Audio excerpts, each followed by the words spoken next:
ভাবি শুনলাম এই শীতের ভিতর নাকি ভাইরে নিচে ঘুমাইতে দেন। আর ভাই বলেন, আপনার ভাইরে বিয়ে করে জীবনটারে জাহান্নাম বানাই ফেলছি। সেটা তো বুঝলাম, এই ঠান্ডার ভিতর নিচে কেন ঘুমাইতে দেন সেইটা বলেন।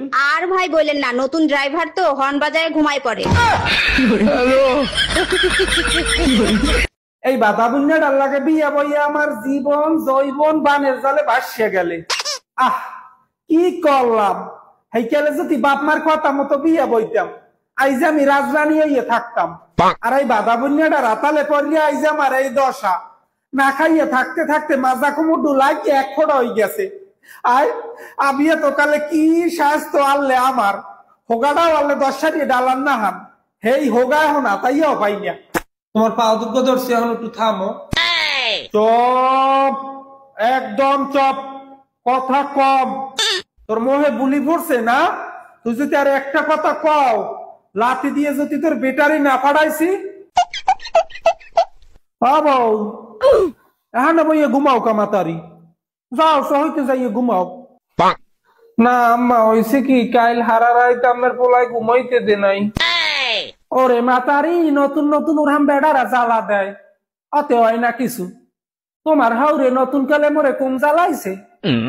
আম্মা যে মনে করছেন হ্যাঁ না তা কি, আম্মের পোলায় রাইতে ঘুমের পাতালি একসের পা দে আর মুই আসুক কলা ভাই উড়ি। ও হেইয়া কি কম মাগো, জাতের দ্বারা ভাই গুমসারা তোমার হাউরে ওইরকম পা দে, ঠুস ঠাস এইরকম পাবে। তার আম্মা, তাই আম্মা কিরকম পাবেন? মই পাদি। তোমাকে বুঝানো মানে আমার টাইম ওয়েস্ট। পুরুষ মানুষ সম্পর্কের শুরুতে যে গুরুত্বটা দেয় ওটা যদি সারা জীবন দিত তাহলে ডিভোর্স তো দূরের কথা, কোনোদিন ঝগড়ায় লাগতো না।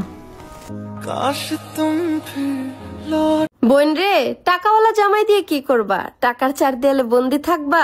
হ্যান্ডসাম স্বামী দিয়েই বা কি হবে? গলায় তো আর ঝুলিয়ে রাখতে পারবা না। তার চেয়ে বরং কেয়ারিং কাউকে চয়েস করো, যে তোমাকে ভালোবেসে যত্ন করে আগলে রাখবে। একজন স্বামীকে নষ্ট করার জন্য তার ঘরের বই যথেষ্ট। নিজে না খাইয়া বড় মাছের টুকরাটা বাড়ি বেড়া স্বামীর জন্য রাখা দেয়, আর সেই মাছের টুকরাটা খাইয়া শরীরটা গাত্তুম গুত্তুম বানায়া আর এক বেডিগো কাছে যায়। কার দোষ? ঘরের বইয়ের দোষ না? বেটার লেগে না রেখা তুমি নিজে খাইয়া ফেলাইতে পারতা না? তোমার তো শরীরে কাজে দিত, শরীরের চেহারাটা গিলেস মারতো, তাইলে তোর জামাই আরেক দিকে চাইতো না, তোমার দিকে অন্তত হইলে চাইতো। দোষটা তো তোমারই, নিজের। ভাবি শোনো না। হ্যাঁ বলো, শুনতেছি। তোমাকে এখন আমি একটা কিস করব। দেখো, তুমি যদি আমাকে কিস করো আমি কিন্তু চিল্লানি দিব। চিল্লে কি হবে, আশেপাশে তো কেউ নাই। আরে গাধা, তুই তোর কাজ কর, আমি কি ফর্মালিটিও দেখাবো না?